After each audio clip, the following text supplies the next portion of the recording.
On vous souhaite la bienvenue à ériclatour.com. Il y a une citoyenne de Saint-Jean-sur-Richelieu qui a lancé en ligne sur le site de l'Assemblée nationale une pétition. Vous savez que les grands-parents au Québec ont des droits de visite sur leurs petits-enfants.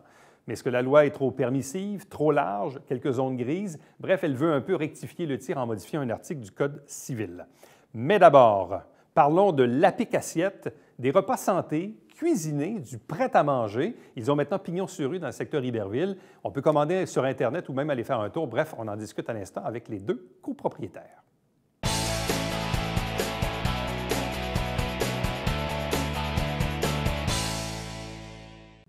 Depuis quelques semaines, quelques mois, il y a une tendance. Là, les gens, ils veulent s'alimenter, les gens veulent bien manger, manger santé, mais c'est toujours la course contre la montre, les gens sont occupés. Donc, comment bien manger quand on est très, très, très occupé? Et il y a beaucoup ces concepts là, de prêt à emporter, de prêt à cuisiner, de prêt à manger.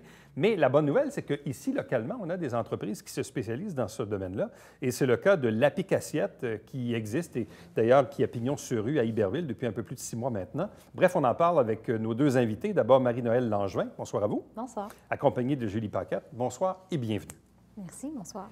Donc, l'APIC-assiette, comme telle, ça existe depuis 2015, mais ce qu'on retrouve sur la rue Bessette à Iberville, c'est ça? Exactement. Mais ce qu'on retrouve là, ça existe depuis 6 mois à peu près. Oui, exactement. Bon. Qu'est-ce qui s'est passé entre 2015 et aujourd'hui?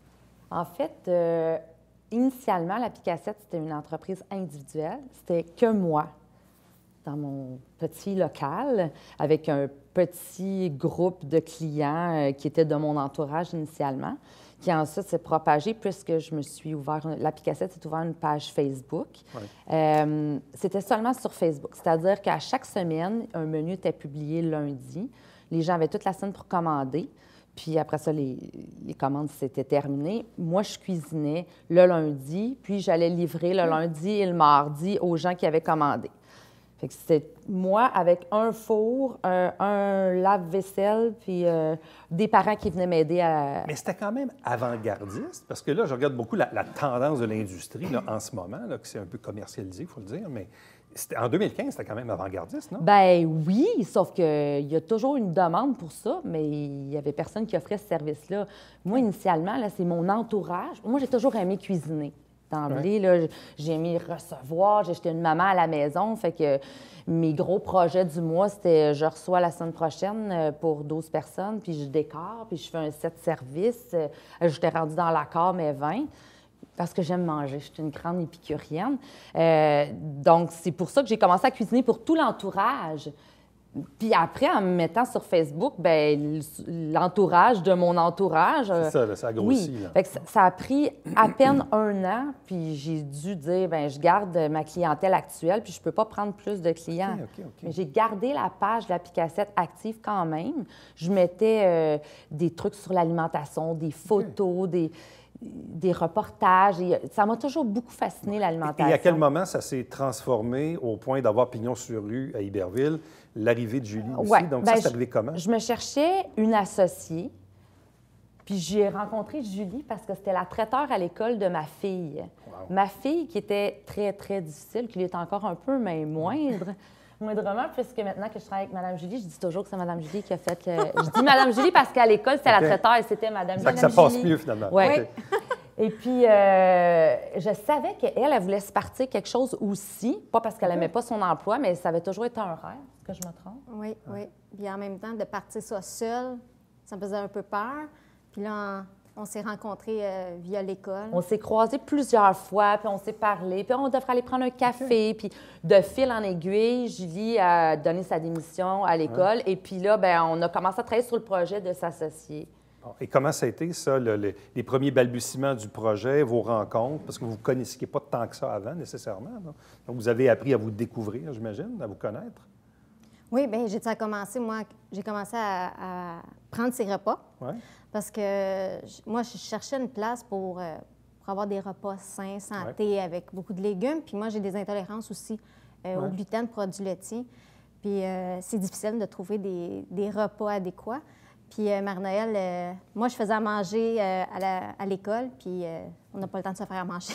Et là, finalement, votre association donc, a pris naissance. Oui, j'ai essayé ces produits, puis je trouvais ça vraiment intéressant. Puis c'est ça que je voulais apporter un peu. Je cherchais vraiment d'ajouter les légumes dans les repas, puis tout ça. Puis j'ai vu ce qu'elle faisait, en fin de compte, c'est vraiment... Ça a cliqué. On ne se connaissait pas, mais tu sais, des fois, c'est comme un genre de coup de foudre de travail. C'est bête comme ça, mais... Et là, dans le fond, le principe, parce que vous avez amené quelques spécimens ici sur la table, on est dans des repas santé, des repas équilibrés. Là, 2, 3 choses. Là, les gens peuvent les commander en ligne, ils peuvent aller les chercher ou vous allez les livrer. Exactement. Mais en même temps, c'est aussi quelques jours de la semaine un comptoir où on peut y aller directement. Exactement. Donc, expliquez-nous un peu le concept. Bien, c'est ça qui s'est transformé, c'est que nous, on cherchait un local une cuisine commerciale dans un plus grand local parce que moi, c'était beaucoup trop petit pour 2 personnes. Ouais. Sauf que des locaux commerciaux, là, ça vient avec c'est soit un restaurant, soit on a une cuisine. On a fait affaire avec Julie de la Ville qui nous a aidés à trouver des locaux qui seraient adéquats. Puis on a trouvé cette ancienne pizzeria-là à Iberville, un secteur qu'on ne connaissait pas vraiment parce que nous, c'était pas important l'endroit où on était situé puisque tout se passait en ligne. Sauf que quand on a tout en ligne, en livraison, mais les commandes, on n'avait pas besoin d'avoir pignon sur rue à l'époque. Sauf que quand on a trouvé ce local-là, c'est un restaurant. On n'est pas pour avoir un restaurant puis pas l'utiliser. C'est pour ça que ça s'est transformé. Une semaine dans la vie de la Picassiette, là, du lundi au dimanche, là, ça ressemble à quoi, Julie? On a un menu qui s'affiche du lundi au vendredi. Les gens peuvent commander en ligne pour avoir leur repas la semaine suivante, qui est le lundi. Que nous, le lundi, on est en cuisine, on cuisine toute la journée, puis on livre, où les gens viennent chercher leur repas en fin de journée. Même chose le mardi. On est en train de faire un petit changement, d'essayer de tout regrouper ça le lundi, mais le mardi, c'est la même chose, c'est la livraison qui se faisait le mardi. Et après ça, du mercredi au vendredi, là, on ouvre le comptoir. Les gens peuvent venir chercher des plats, n'ont pas besoin nécessairement de commander. Il y a comme 2 façons de faire. C'est qu'on peut commander en ligne, se choisir nos plats, ou venir au comptoir, se ramasser des plats parce qu'on cuisine toute la semaine. Mais sur une semaine de travail, qu'est-ce qui fonctionne le plus? Les commandes en ligne, la livraison ou les gens qui viennent au comptoir maintenant? C'est la même chose, c'est 2 clientèles différentes. Notre clientèle, on a beaucoup de gens qui viennent de Saint-Luc, on a des gens qui viennent de Varennes, on a des gens qui viennent de Chambly. Eux, ils vont commander en ligne. Donc, ils voient les images, ils commandent, ils paient en ligne. On va leur livrer où ils viennent chercher. Les gens qui passent au comptoir, c'est pas nécessairement ce qu'on avait mis en ligne qui est dans le comptoir. Fait que les gens qui n'aimaient pas le menu de la semaine, ils disent « je vais aller voir ce qu'ils ont cuisiné. » Les livraisons, ça vous impose quoi, là, en nombre ou en distance, ou je ne sais trop? Là, on fait le secteur de Saint-Jean pour l'instant. Ça peut venir assez loin. Là. Mais c'est assez bien équilibré pour l'instant. Il y a des gens qui viennent le chercher. On a un point de chute aussi au Parc des Colibris, en fait, à côté de l'École Vision. Qui est un regroupement de gens qui viennent là, puis on a la livraison. Mais en comptoir aussi, c'est qu'il n'y a pas seulement les plats, c'est qu'on a aussi développé une saladerie puis une sandwicherie que les gens peuvent manger sur place. On a une 20aine de places assises. On choisit salade repas, on a toujours potage, soupe repas et sandwich. C'est quoi le profil du client? Parce que moi-même, sans le savoir, j'ai déclenché une mini-controverse sur Facebook début janvier. J'étais en vacances dans le Sud, les enfants sont partis de la maison. Ma blonde me dit, je suis tanné de faire à manger. Pourtant, elle fait très bien à manger. Elle m'a dit, moi, la semaine, on n'a pas le temps, on est occupé, on a des vies de fous. Puis là, on est inondé de publicité, le marché Good Food, puis Fresh-ci, puis ça, puis Madame je sais pas qui. Puis tu regardes ça, tu dis, OK, là, on est-tu rendu là? Tu vas là à l'épicerie pareil. Mais c'est drôle parce que dans le fil de discussion, je me suis rendu compte qu'il existait des entreprises un peu comme la vôtre ou d'autres qui se spécialisent un peu dans un truc comme ça. Ouais. Puis de ce que j'ai pu comprendre aussi de ces entreprises-là, sans les dénigrer nécessairement, c'est qu'il y a du suremballage, des entreprises cotées à la bourse, ça vient de Montréal. Donc, on n'est pas dans un esprit d'achat local. Alors que dans votre cas à vous, on est vraiment dans cet esprit-là. C'est dommage parce qu'il y a plusieurs entreprises à Saint-Jean qui font un peu ce qu'on fait. On est quand même quelques-uns, des styles différents, puis tant mieux. J'en ai reçu d'autres il y a 2-3 semaines. Je trouvais ça intéressant de le faire. Là, ce soir, on parle de vous. Et je trouve ça intéressant de faire découvrir ça aux gens. Oui, puis c'est ça. Nos plats sont... on est vraiment comme spécialisés. C'est pas spécialisé, mais nous autres, c'est les légumes. C'est vraiment notre crème. Oui, c'est que dans nos plats, la majorité des plats, c'est constitué de légumes. Je veux qu'on les montre, puis je vais donner l'exemple ici, puis on va mieux les voir à la caméra. Prenons ça ici. Là. Ça, c'est la salade vitaminée. C'est la 15 légumes, justement. Fait qu'il y a 15 différents légumes, incluant des pousses, différentes sortes de laitues, par exemple. Il n'y a pas de bosson dans celle-là. Romaine, épinards, et donc légumes. Ici, c'est un wrap. Végé aux légumes. Donc, on a 8 différents légumes, plus de l'humus au poivron rôti. Ça, c'est le wrap végé. OK. Avec la petite salade. Là, après ça, on tombe ici avec ça. Ça, c'est une de nos spécialités. Oui. César de Cave. César de Cave. Oui. Okay. C'est différent avec quinoa, bacon, pétales de parmesan, noix de Grenoble. Je vais étirer le bras un petit peu ici. Là, on est dans quoi à ce moment-là? Un pokéball. Oui, c'est traditionnel, comme on peut voir. Que c'est ça, c'est des grosses portions, c'est vraiment des salades de repas. On est aussi dans ce genre de plat-là ici. Oui. Donc ça, qu'est-ce que c'est à ce moment-là? Oups! Oups, ça a tombé. Nous autres, la présentation, c'est très, très important. Là, j'ai tout défait de votre plat. Je suis désolé. On a toujours... Faut incliner à la télé. Dans chacun de nos plats, là, ici, il y a 2 portions de légumes. OK? 2 portions une portion de chou de Bruxelles, puis les patates douces, puis toujours 125 grammes de protéines. Dans l'autre plat, c'est un peu trop loin pour moi. Peut-être juste de l'avancer. Des pâtes béchamel maison aux herbes avec saumon, bok choy, puis encore des brocolis vapeur. Puis là, c'est quoi? C'est des biscuits ou des muffins? Aux légumes! Des muffins aux légumes? Ben, en fait, c'est des que ça galettes. goûte les légumes? Ça, c'est Madame Dessert ici. Ça, je faisais ça à l'école pour les enfants. C'est que c'est vraiment une grosse dose de légumes dans chaque biscuit. Les enfants, savais-tu qu'il y avait des légumes? Plus ou moins. Tu sais, vous voyez l'orange, le vert, mais c'est surprenant, c'est qu'il y a champignons, carottes, courgettes. Que, tu sais, c'est gourmand, il y a les pépites de chocolat, il y a la touche de sucré, mais on reste dans quelque chose de santé et d'équilibré comme collation. Là, sentez-vous, semaine après semaine, une progression? Êtes-vous, des fois, vous dites, est-ce qu'on l'annonce un peu plus ou on fait attention, on ne veut pas trop l'annoncer parce que là, ça va partir en peur? Là. Vous êtes rendu où dans la croissance de l'entreprise?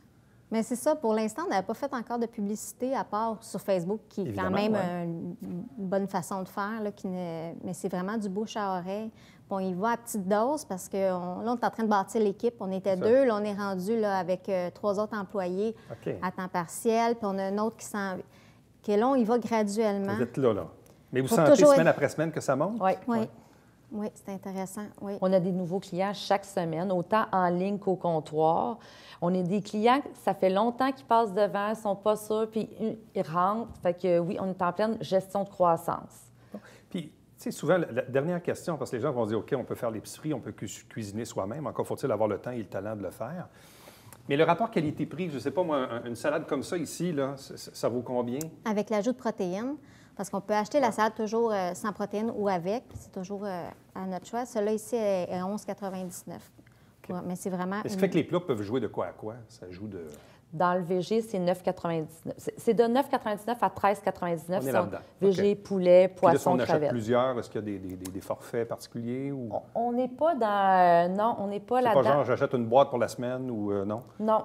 Pas encore. Pas encore, OK. Mais on est dans l'individuel. On a toujours dans l'individuel. On peut toujours le mettre en portion de 4. Et c'est pas congelé? Il n'y a rien de congelé dans vos affaires, là, non? On fait aussi du surgelé. OK. Parce que la semaine, il faut se dire que si on a le lundi, on cuisine pour nos commandes en ligne, il faut que ce soit des choses qui sont relativement faciles à cuisiner. OK. En surgelé, on fait les choses qui prennent beaucoup plus de temps à cuisiner, mais que les gens aiment. Fait à ce moment-là, on les met sous vide surgelé.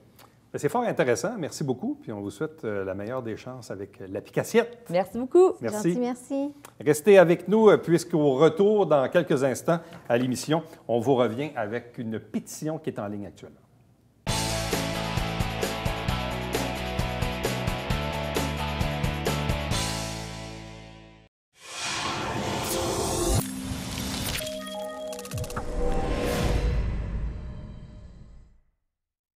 Mesdames et messieurs, bonjour et bienvenue à la Justice entre nous. Mon nom est Serge.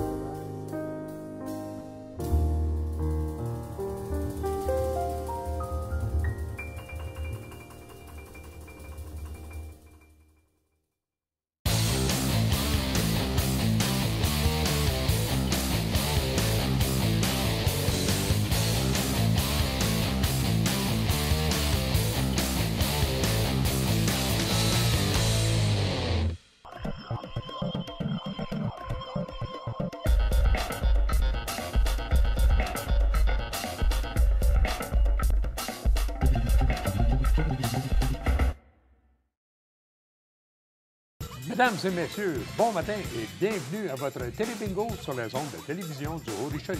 Vous aimeriez jouer au bingo dans le confort de votre foyer? C'est possible! Tous les dimanches matins, 9h30, à la télévision du Haut-Richelieu, maintenant en haute définition au 609. C'est 4 000 en prix à chaque semaine. Pour vous procurer les livrets du télébingo, c'est facile. Consultez la liste de nos 30 dépositaires au www.tvhr9.com.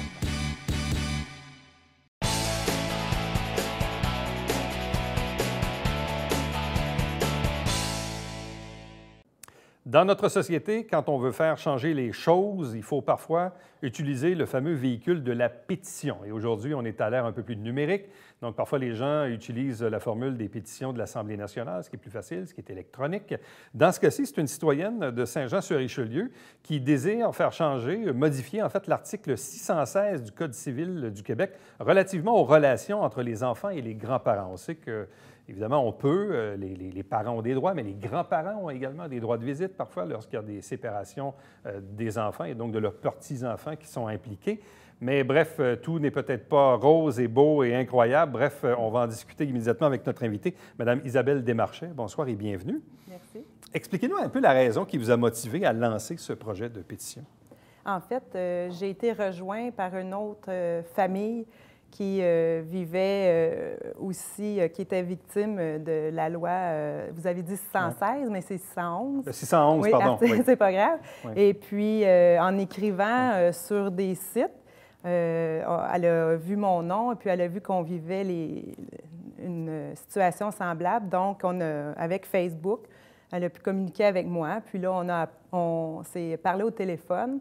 Et puis, on a créé le regroupement de parents à la défense des droits parentaux. Donc, s'il y a d'autres familles qui ont le goût de discuter ou d'avoir du soutien, parce que des fois, c'est pas sur Facebook qu'ils peuvent venir nous rejoindre. Donnez-nous un exemple type, soit le vôtre ou celui de vos amis ou des gens qui sont dans le même regroupement que vous. C'est quoi le portrait type d'une situation que vous dénoncez, que vous désirez faire changer? Bien, en fait, souvent, parce que l'article, elle est vague, elle est imprécise. Puis souvent, les grands-parents, ils vont abuser de ça. Ils vont faire des menaces ou ils vont essayer de se venger. Quand ça ne fonctionne pas à leur façon, bien, ils vont aller en cours. C'est pas toujours parce qu'il y a un refus des parents. Il y a des familles qui ne faisaient pas obstacle et puis qui sont allées en cours. Et puis, c'est très, très dispendieux. Hein?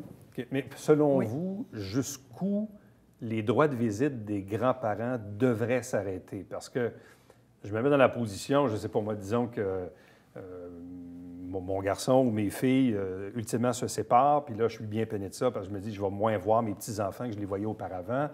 Puis là, disons que la partie adverse ne veut pas me donner accès, donc là, je vais entamer des procédures pour faire reconnaître mes droits de visite en tant que grand-parent. Oui. Ça, est-ce que vous êtes d'accord avec le principe ou vous trouvez qu'il est trop élastique? Bien, en fait, je trouve ça correct parce que c'est arrivé des histoires comme ça que soit il y a un parent qui meurt, fait que là, l'autre personne ne veut pas de la belle famille, donc refuse, mais l'enfant, ça fait des années qu'il voyait les grands-parents. À ce moment-là, je trouve que c'est correct. La loi aussi, il y a des dossiers de DPJ. Tu sais, les grands-parents, ils peuvent... c'est enrichissant, ça peut être positif. Mais en quoi la loi est trop permissive, selon vous? Il y a des familles c'est que les droits, ça voisine à des parents séparés. Donc, des fois, c'est à toutes les semaines ou 2 semaines. Une semaine à Noël, 12 jours à l'été, c'est vraiment beaucoup. Et puis, les parents qui sont déjà séparés doivent amener l'enfant chez papa, amener l'enfant après chez maman. Entre ça, il y a grand-maman. Donc, ça devient compliqué pour les familles. Puis, moi, je parle à des familles sur le regroupement. Oui. Puis on pourra faire la lecture des considérants puis aussi de ce que vous demandez, parce que je pense que ça va clarifier pour les gens, là. Oui, bien c'est ça. Donc, les couchers, c'est souvent demandé, sauf que pour un enfant en bas de 4 ans, surtout, là, il y a eu des études faites par des pédiatres et des psychologues, et trop de nuits passées hors du domicile, c'est pas bon pour les enfants. Ouais. Donc, je crois que ce n'est pas nécessaire à une relation. On peut avoir une relation sans que l'enfant couche en dehors du domicile. Il y a aussi que, comme je disais, il y a des familles qui n'ont pas fait obstacle, mais qui doivent quand même passer en cours. Et la majorité du temps, le tribunal se dit que si on est rendu là, c'est parce qu'il y a eu obstacle. Puis, il considère que tous les grands-parents sont de bonne foi. Donc, dans le texte de la pétition, donc, il y a 4 considérants. Bon, vous reconnaissez évidemment l'article 616 du 616, je ne sais pas pourquoi. C'est mes yeux qui ne sont pas corrects. 611 du Code civil, on va changer de lunettes, qui permet aux grands-parents, donc, les fameux droits d'accès. Oui. Vous dites que, bon, considérant que l'article imprécis permet aux grands-parents d'abuser de leurs droits, considérant aussi que l'article va à l'encontre de l'article 33 du Code civil. Oui. Et surtout, vous dites, considérant que les parents aimants sont aptes à juger adéquatement de ce qui constitue l'intérêt supérieur de leurs enfants. Oui. Et là, vous suggérez ceci pour modifier l'article 611, donc là, je le dis correctement. Oui. Donc, vous dites, on demande ceci. Seule une relation interrompue par les parents sera valable pour entreprendre des procédures. Oui. Une relation significative devra être démontrée afin de mener à des droits. Et- Seuls des droits de visite seront fixés, le coucher n'étant pas propice à la relation. Les moins de 4 ans devront être accompagnés d'un parent. Oui. Dès 8 ans, ils exprimeront leur désir. Dès 10 ans, ils décideront de la continuité de la relation. Oui. Et ensuite, les parents autoriseront préalablement les sorties. Donc, vous désirez visiblement que les parents aient un droit de regard Oui. quand même sur plusieurs points de vue sur le droit de visite des grands-parents. Oui, c'est ça. J'ai des familles que la mère ne peut plus allaiter parce que son bébé de 4 mois, il faut qu'elle aille le porter. Bien, en fait, elle peut l'allaiter le temps qu'elle a, mais à toutes les fins de semaine, l'enfant va chez la grand-mère. Donc, je trouve que c'est pas très humain à ce moment-là de faire subir ça à la maman et aussi au bébé. Des enfants de 3 ans qui vont dormir chez des grands-parents qui sont inconnus, ça fait un grand stress pour les enfants. Donc, là, à ce moment-là, on se ramasse avec des enfants stressés qui ont des difficultés à dormir. Ouais. On doit les envoyer voir un psychologue pour essayer d'expliquer la situation. Okay. Et en quoi, selon vous, les enfants de 8 ou de 10 ans peuvent être assez vieux pour exprimer, de dire, bien moi, je veux continuer de voir mes grands-parents ou je ne veux plus les voir? Est-ce que vous pensez qu'à 8 et à 10 ans, ils sont en mesure de juger du maintien ou non de la relation? Je pense que oui, ils sont assez vieux. Aussi, il y a que, rendus à cet âge-là, ils ont d'autres passions ou d'autres... les amis, des loisirs. Les amis, ouais. C'est ça. Ils ont le goût d'être à la maison puis d'être dans leurs choses avec leurs amis. Donc, je trouve aussi que ça les prive de... Quand ils sont obligés d'aller à telle date chez grand-maman, bien, tu sais, les parents, ils n'arrêtent pas de vivre, là. Fait que eux autres, ça leur fait manquer un peu... Est-ce qu'on sait si ça touche beaucoup de monde, ça? Parce que, bon, dans certains cas, les relations sont harmonieuses et tout se négocie. Bon, là, je comprends que ça vous touche un peu, vous ou d'autres personnes. Est-ce qu'on sait, est-ce que ça touche beaucoup de monde, ça? J'ai vu sur Internet, si je ne me trompe pas, en 2000, il y avait à peu près 2000 cas, là. OK. Oui. De gens, dans le fond, des grands-parents qui avaient obtenu par la voie des tribunaux, dans le fond, des droits de garde. Là, oui, c'est ça. Et de visite, en fait. C'est ça. Puis il y en a de plus en plus parce que... Forcément. C'est les bébés boomers.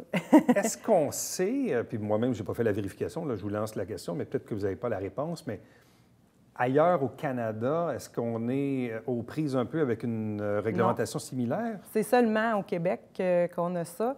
Même en Ontario, puis j'ai fait des recherches. Ouais. Puis États-Unis, Canada, c'est pas la même chose. Eux, ils affirment que c'est les parents qui ont, s'ils sont aptes à décider, s'ils sont de l'intérêt de leur enfant, ils vont leur laisser.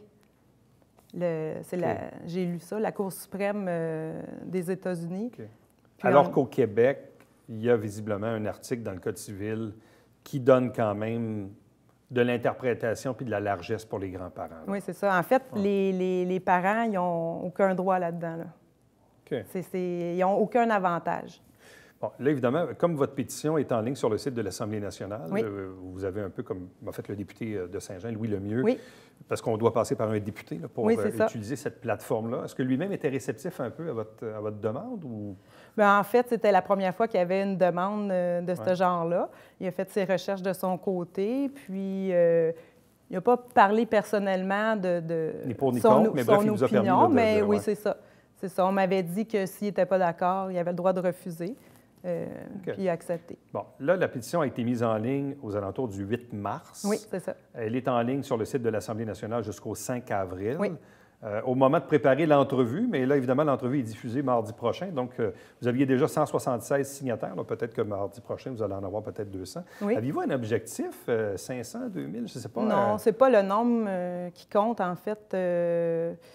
Je voulais aussi faire connaître ça aux gens parce qu'il y a des familles qu'on reste surpris par ce genre de loi-là. C'est un enjeu qui touche un segment particulier de la population. Ça ne touche pas tout le monde. Non, c'est ça. Mais pour ceux que ça touche, je peux comprendre que ça peut être difficile. Là. Oui, c'est ça. Puis aussi, je voulais aussi faire connaître aux grands-parents que c'est peut-être pas la solution. Souvent, les associations de grands-parents, ils vont vendre ça comme la solution miracle là, au problème, mais c'est vraiment pas une bonne solution, surtout pas pour l'intérêt des petits-enfants. Je vous dirais que c'est très angoissant pour eux. Bon, fait que là, disons, le 5 avril au matin, vous vous réveillez, puis je ne sais pas, peut-être que votre pétition va se faire connaître aussi, pas juste à Saint-Jean, parce que je comprends que vous êtes d'ici, mais qu'elle va se propager ailleurs au Québec. Là, bon, disons, vous vous réveillez le 5 avril, vous avez 1000 ou 2000 signataires. OK, vous, là, vous faites quoi après? Vous la déposez au ministre de la Justice? En fait, moi, j'ai comme pu, une fois que c'est déposé par le député, là, après ça, c'est l'Assemblée nationale. Une fois que ça va être terminé à la date du 5 avril, là, c'est eux qui vont analyser ça, puis... Mais est-ce que vous souhaitez rencontrer, je ne sais pas, le ministre de la Famille ou la ministre de la Justice, Mme Lebel, peut-être pour faire valoir pour qu'il y ait une suite à votre pétition? En fait, on a écrit avec le regroupement, tous les membres ont écrit déjà à Mme Sonia Lebel. Lebel, oui. C'est ça. Donc, mais on nous répond toujours que c'est pas elle qui... C'est de longs processus. C'est ça, c'est ça. Donc, là, avec l'Assemblée nationale, c'était plus l'étape à suivre. Puis, on va aussi, avec le regroupement, le 29 mars, avoir une rencontre avec Amir Kadir, qui est intéressé à lire tous les témoignages des familles pour voir ce qu'il pourrait faire. Alors, si vous vous sentez interpellé par ce débat de société, donc vous avez l'adresse de l'Assemblée nationale, vous allez dans les onglets pétitions et vous trouverez facilement cette pétition. Donc, modification de l'article 611 du Code civil du Québec relativement aux relations entre les enfants et les grands-parents. Merci beaucoup. Merci, bonne chance. Merci. Restez avec nous. Au retour, on vous présente le Babière quotidien.